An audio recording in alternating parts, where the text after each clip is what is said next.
Hello mga ka-trending! Welcome back to ZK Trend.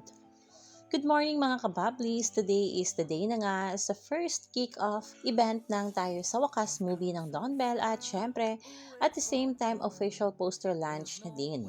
At tila on the way na nga sa Boracay ang Don Bell at kanila mga team. Nag-post kasi itong si Sid the Flash na isa sa mga team ni Donnie na nasa airport na nga ito. Ready na nga ang mga bula at mga taga-suporta ni na Donnie at Belle na makita ang dalawa at ma-witness ang official poster reveal of Tayo sa Wakas. Kaya naman don't miss the unforgettable moment. At syempre mga kabablis, nilolook forward na din ang mga bablis na makita ang Don Bell ang Tayo sa Wakas paraw na kung saan 30 days itong magsisil sa karagatan nga ng Boracay. Ayon dito sa post ng Don Bell Official, the road to Wakas begins.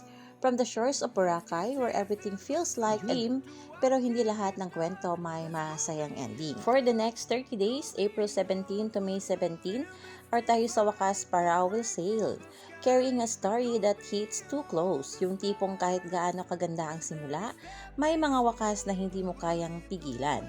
Masakit, totoo, ito yung biyahe na hindi mo gustong tapusin, pero kailangan mong tanggapin. Samahan nyo kaming tatahakin ng daan papunta sa wakas. If you're in Boracay and you can spot our Tayo sa Wakas Parao, share it on your social and tag us. Makikita din dito ang mga HD glimpse of Tayo sa Wakas Parao. Paniguradong matutuwa si Donnie at Belle dito. Minanifest na nga ng ilang bula na sana may chance na makasakay ang dalawa o di kaya ay just a photo off. Kaya naman don't miss Donnie and Belle as we kick off Tayo sa Wakas and drop the official poster at Red Coconut Beachfront Station 2 Boracay, April 18, 2026, 5 p.m. today. Kaya kita-kits mga kabablins!